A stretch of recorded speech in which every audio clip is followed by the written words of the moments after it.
जय माता दी। हर हर महादेव सभी भाई को। इस टाइम का माहौल काफ़ी ज़्यादा गर्म है और मैं बताने वाला हूँ कि कौन बना असली किंग ऑफ भोजपुरी और कौन बना भोजपुरी का असली राजा और कौन है भोजपुरी इंडस्ट्री का सबसे बड़ा स्टार। आप लोग को इस वीडियो में देखने को मिल जाएगा, तो प्लीज़ वीडियो को शुरू से लास्ट तक जरूर देखिएगा। और पहली बार चैनल पर आए तो चैनल को सब्सक्राइब कर लीजिएगा। मेरा नाम है नदवाब, देख रहे प्योर भोजपुरी।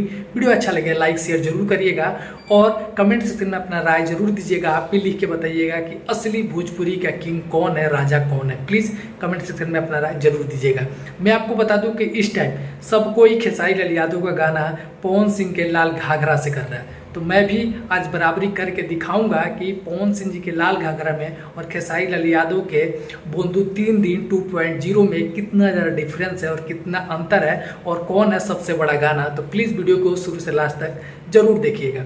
मैं आपको बता दूं कि आज 11:30 पे खेसारी लाल यादव का गाना रिलीज किया गया है, जिस गाने का काफ़ी लोग खेसारी लाल यादव के फैंस बेसब्री से इंतजार कर रहे थे। वो गाना रिलीज कर दिया गया है सारेगामा हम भोजपुरी यूट्यूब चैनल से। गाने का नाम है बोंदू 3 दिन 2.0। जी हाँ, गाने का नाम है। और इस गाने पे 1 घंटे में व्यूज मिल चुका है 4 लाख का और लाइक मिल चुका है 80,000, कमेंट मिल चुका है 92,000। तो गाने पर रिस्पॉन्स काफ़ी अच्छा है। लेकिन मैं बात कर रहा हूँ पावर स्टार पवन सिंह के गाने लाल घाघरे से, तो उस गाने के इस गाने का बराबरी नहीं कर सकते हैं, क्योंकि वो गाना इस गाने से काफ़ी ज़्यादा बड़ा है। इस गाने से उस गाने का बजट काफ़ी ज़्यादा बड़ा है, लेकिन उस गाने पे भी 1 घंटे में 5 लाख से ज़्यादा व्यूज मिल चुका था।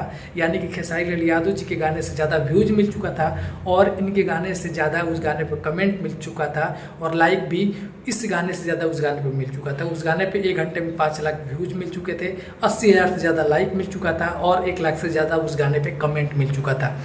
तो बड़े गाने की बात करें तो पावर स्टार पवन सिंह जी का लाल घाघरा बोंदू 3 दिन 2.0 से काफ़ी बड़ा गाना है, क्योंकि उसमें बहुत सारे लोगों के साथ गाने को बनाया गया है और वो गाना मात्र 3 घंटे के अंदर ट्रेंडिंग लिस्ट में भी चला गया था। अब देखना ये है कि क्या खेसारी लाल यादव का भी गाना 3 घंटे के अंदर ट्रेंडिंग लिस्ट में जाता है कि नहीं जाता है। वहाँ पे ये गाना साबित हो जाएगा कि पवन सिंह के बराबरी का गाना है। लेकिन बजट की बात करें तो पावर स्टार पवन सिंह गाने का बजट इस गाने से काफ़ी ज़्यादा है, क्योंकि उसमें बहुत सारे लोगों के साथ गाने को शूट किया गया है और उसमें पवन सिंह जी की गायकी अलग है, उसका वीडियो का लेवल अलग है। जो कि खेसारी लाल यादव का भी वीडियो ठीक है, मैं ये नहीं बोल रहा कि ये वीडियो भी गलत है, लेकिन आप दोनों गाने को कंपेयर करिएगा तो आपको पता चल जाएगा कि किस गाने में कितना ज़्यादा पैसा लगा है। आपको साफ साफ दिख जाएगा, मुझे समझाने की ज़रूरत नहीं है। और दोनों गाने काफ़ी अच्छे हैं। ये मान सकता हूँ कि खेसारी लाल यादव का गाना थोड़ा बच सकता है, क्योंकि बंगाली में भी ये गाना बजेगा, वहाँ के भी लोग इस गाने को सुनेंगे, क्योंकि उस लैंग्वेज को इस गाने में यूज किया गया है। आप लोग का ओपिनियन क्या है कमेंट करके जरूर बताइएगा।